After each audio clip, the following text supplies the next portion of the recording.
Welcome to MTG Burgeoning, your channel for all things magic. In this video, we are going to discuss the quintessential cards needed to build the core of a Proliferate commander deck with Ezuri, Stalker of Spheres as its general.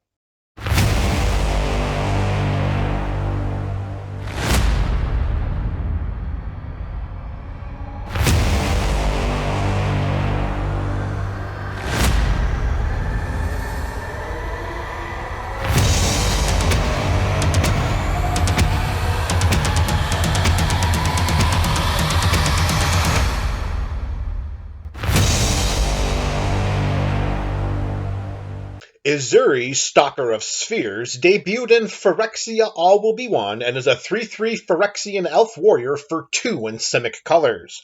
When Ezuri enters the battlefield, we may pay 3 mana. If we do, then we proliferate twice. Whenever we proliferate, we draw a card.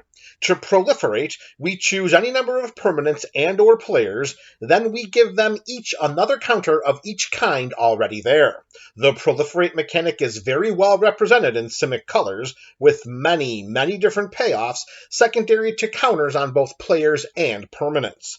This version of Ezuri rewards us with a card each time we proliferate, and it is our intention to take full advantage of this ability as frequently as possible. For the purposes of compiling counters and drawing cards, the core of this build will be sculpted around exploiting the proliferate mechanic through an array of various spells and abilities. Through this dynamic and numerous win conditions, we will out-tempo and out-resource our opponents on the path to imminent victory.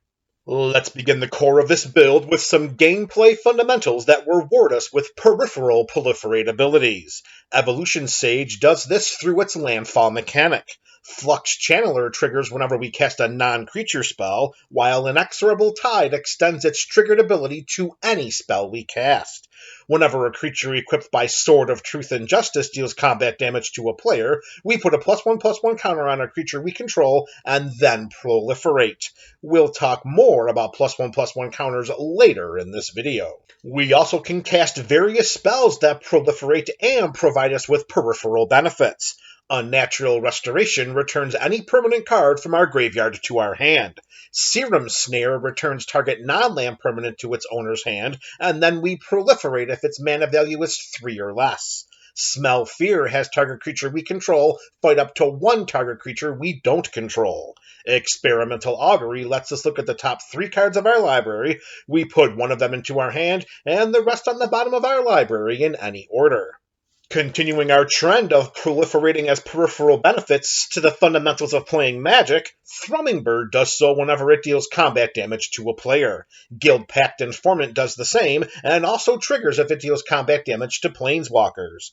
Park Heights Maverick proliferates whenever it deals combat damage to a player, or whenever it dies. It also cannot be blocked by creatures with power 2 or less. Through its Dethrone mechanic, whenever it attacks the player with the most life or tied for the most life, we put a +1/+1 counter on it. Bloated Contaminator is a 4/4 with Trample and Toxic 1, and whenever it deals combat damage to a player, we proliferate. Whenever 1 or more creatures we control deal combat damage to 1 or more players, Contaminant Grafter proliferates. As a bonus, through its Corrupted ability, if 1 or more opponents has at least 3 poison counters at the beginning of our end step, then we draw a card, and we may put a land card from our hand onto the battlefield. It's a 5/5 that also has Trample and Toxic 1. Whenever a creature with Toxic 1 deals combat damage to a player, that player also gets a poison counter. We'll talk more about poison counters later in this video. Let's continue our proliferation trend with steady progress and contentious plan. Each spell draws us a card, while Tezzeret's Gambit draws us 2 cards instead. Thirsting Roots either proliferates or allows us to search our library for a basic land card and put it into our hand. We can pay 1 and sacrifice Cankerbloom to destroy target artifact, destroy target enchantment, or to proliferate. We can pay 4 and tap Karn's Bastion to proliferate as well. When Contagion Clasp enters the battlefield, we put a -1/-1 counter on target creature. When Contagion Engine comes into play, we put a -1/-1 counter on each creature target player controls. We can pay 2 and tap the Clasp to proliferate, and we can pay 4 and tap the Engine to proliferate twice. Speaking of proliferating twice, Tekythal Inquiry Dominus is a 3/5 with flying, and if we were to proliferate, we proliferate twice instead. We also can pay 1 in any combination of 2 blue Phyrexian mana, remove 3 counters from among other artifacts, creatures, or planeswalkers we control, and put an indestructible counter on Tekythal. Making this Phyrexian horror indestructible provides greater staying power on the battlefield as we throw around counters like nobody's business. Now that we have installed our proliferation package, it's time to start sprinkling in our counter producers. One kind of counter to utilize that can end games very quickly, especially in this type of build, are the aforementioned poison counters. We already showcased a couple of creatures with Toxic 1, now let's include a couple of creatures with Infect. Blighted Agent has Infect and cannot be blocked. Viral Drake also has Infect but flies, and it also has a built-in proliferate ability for 3 and 1 blue mana. A more direct way to poison our opponents is to cast either Prologue to Pheresis or Infectious Bite. In each instance, each opponent gets a poison counter while we draw a card from the Prologue and have the Bite deal damage to target creature we don't control equal to that creature's power. Once we get a poison counter onto an opponent, we easily can proliferate it to 10 and knock that opponent out of the game. Remember, a player with 10 poison counters loses the game. I'm pretty sure that our opponents will not forget. Of course, poison counters are not the only option as targets for our proliferation efforts. We can recruit some planeswalkers for our proliferation cause. Teferi, Master of Time's abilities can be activated on any player's turn, and at any time we can cast an instant. He loots us a card, phases out target creature we don't control, or lets us take 2 extra turns after this one. Teferi, Temporal Pilgrim, has a static ability that puts a loyalty counter on him whenever we draw a card. In this build, that's going to add up to a lot of loyalty counters very, very quickly. His abilities range from drawing a card and creating a 2/2 blue spirit creature token with vigilance that gets a +1/+1 counter whenever we draw a card, to having target opponents choose 1 non-land permanent they control to be returned to their hand, and then they shuffle each other non-land permanent they control into their library.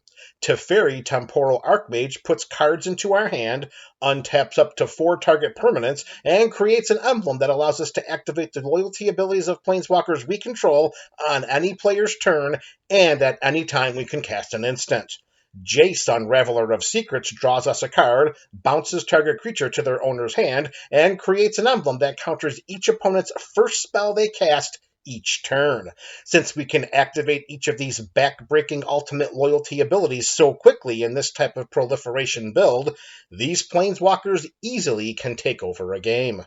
Nissa, Voice of Zendikar, creates a 0/1 green plant creature token, puts a +1/+1 counter on each creature we control, which is a dream target for a proliferation build, and gains us X life and draws us X cards, where X is equal to the number of lands we control.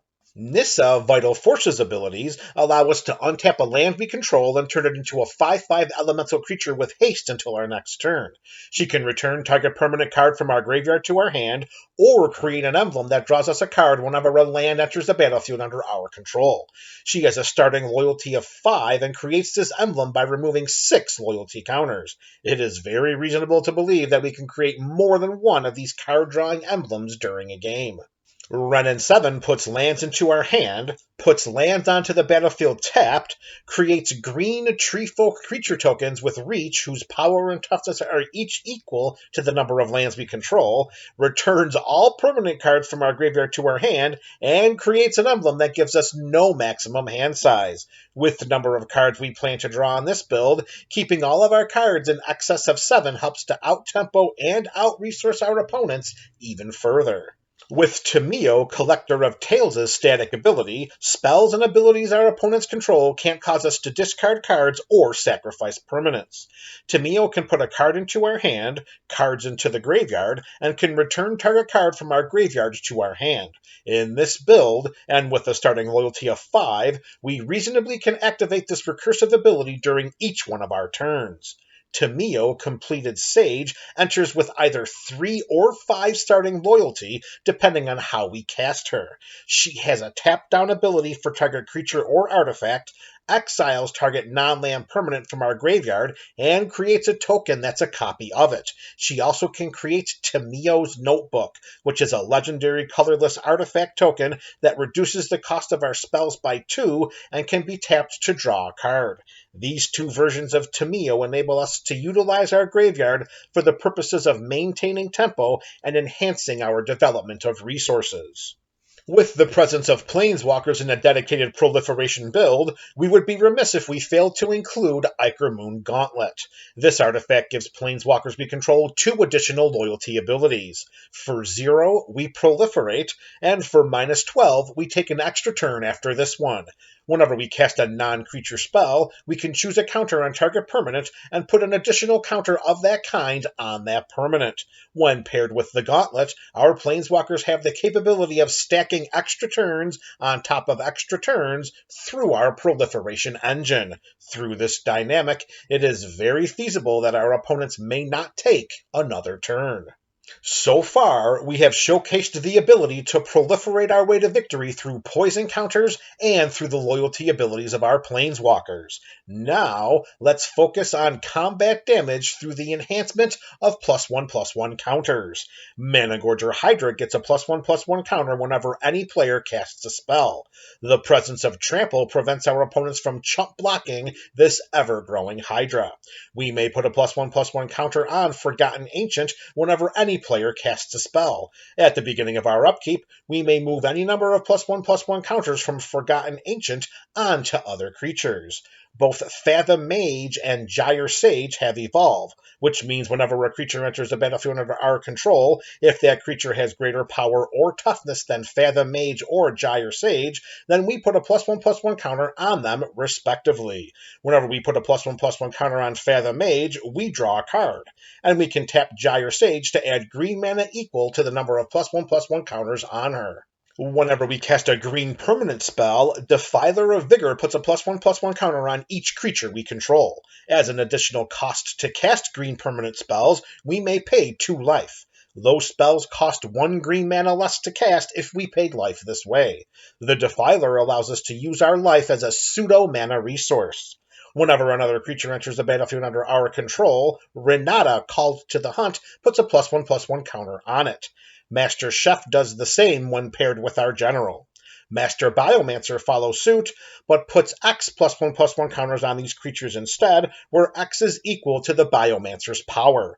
Those creatures are also mutants in addition to their other types. Note the text here, these counters are put on our creature tokens as well. The Biomancer's +1/+1 counter delivery system can get out of hand very, very quickly in this build.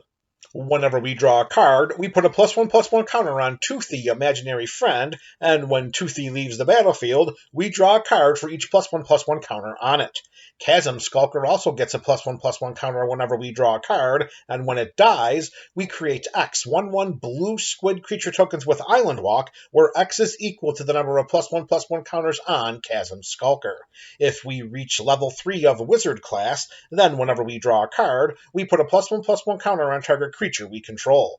This enchantment also gives us no maximum hand size. Whenever another creature enters a battlefield under our control, we put a +1/+1 counter on Champion of Lambholt. Creatures with power less than Champion of Lambholt's power cannot block creatures we control. Once she gets at least 1 +1/+1 counter on her, we can proliferate our way to having a battlefield filled with unblockable creatures. If one or more +1/+1 counters would be put on a creature we control, Hardened Scales puts that many +1/+1 counters on it instead. Pure Imaginative Rascal does the same, but extends its goodwill to include any counter put on a permanent we control. Branching Evolution doubles the number of +1/+1 counters put on any creatures we control. For some +1/+1 counter payoffs, Bred for the Hunt allows us to draw a card whenever a creature with a +1/+1 counter on it deals combat damage to a player. Let's make creatures we control with +1/+1 counters on them unblockable with Herald of Secret Streams. Whenever creatures we control with counters on them leave the battlefield, we can put those counters on the Ozolith. At the beginning of combat on our turn, if the Ozolith has any counters on it, we may move all counters from it onto target creature. We potentially could one-shot an opponent soon after. Generally, during a building around series video like this one, we leave mana ramp and removal up to each individual deck brewer. However, we would be remiss if we failed to mention a handful of cards that fit into our Proliferate theme beautifully. Everflowing Chalice enters the battlefield with a charge counter on it for each time it was kicked. It taps to add colorless mana equal to the number of charge counters on it. Astral Cornucopia comes into play with X charge counters on it. It taps to add X mana of any one color, where X is equal to the number of charge counters on it. We can tap Lux Cannon and put a charge counter on it, or we can remove 3 charge counters from it and destroy target permanent. We can tap Ratchet Bomb and put a charge counter on it, or we can sacrifice it and destroy each non-land permanent with mana value equal to the number of charge counters on Ratchet Bomb. So far, we have focused on poison counters, loyalty counters, +1/+1 counters, and charge counters as targets for our proliferation spells and abilities. Now let's include a few other cards that have different types of counters.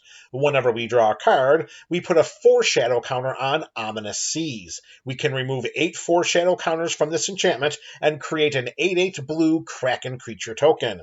If needed, we also could cycle this card for 2 mana and draw a card.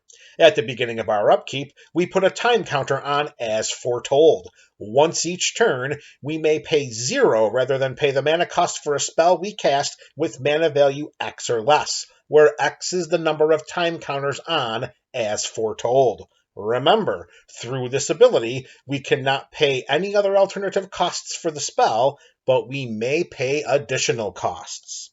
Agent's Toolkit enters the battlefield with a +1/+1 counter, a flying counter, a death touch counter, and a shield counter on it. Whenever a creature enters the battlefield under our control, we may move a counter from Agent's Toolkit onto that creature. We also can pay 2 and sacrifice this artifact to draw a card. Well, it is a clue. As long as the toolkit has all of its counters, if we proliferate 1 time, we put another +1/+1, flying, death touch, and shield counter on it. This toolkit is the gift that keeps on giving. Now let's close out this video with some cards that synergize with and strengthen our proliferation theme. We have the ability to draw a lot of cards in this build. Let's ensure that we are not forced to discard them by including Reliquary Tower and Thought Vessel. Each taps for 1 colorless mana, but more importantly, we have no maximum hand size, which prevents us from having to discard down to 7 cards at the end of our turn. Cards in hand equals problems for our opponents. There are some powerful cards that can exponentially enhance our proliferation theme. If an effect puts 1 or more counters on a permanent we control, Doubling Season puts twice that many of those counters on that permanent instead. With Doubling Season, not only do our creatures get double the number of +1/+1 counters put on them, but our planeswalkers enter the battlefield with double the loyalty counters. However, when we activate their loyalty abilities, we do not double the loyalty counters put on them. Planeswalker abilities are costs, not effects, and therefore will not trigger Doubling Season. As a bonus, Doubling Season also creates twice the number of tokens under our control. Whenever we put one or more counters on a permanent or a player, Vorinclex Monstrous Raider puts twice that many of each kind of counters on that permanent or player instead. Not only does Vorinclex double our creatures +1/+1 counters and our Planeswalker's loyalty abilities, it also doubles the number of poison counters we give our opponents. As an additional ability, Vorinclex halves the number of counters our opponents can put onto permanents or players, rounded down. When Deep Glow Skate enters the battlefield, we double the number of each kind of counter on any number of target permanents. With so many permanents that can have various types of counters on them inundating our side of the battlefield, this fish is considered a game ender. Speaking of ending the game, Simic Ascendancy is a +1/+1 counter win condition and a great target for our proliferation spells and abilities. Whenever one or more +1/+1 counters are put on a creature we control, we put that many growth counters on Simic Ascendancy. At the beginning of our upkeep, if this enchantment has at least 20 growth counters on it, we win the game.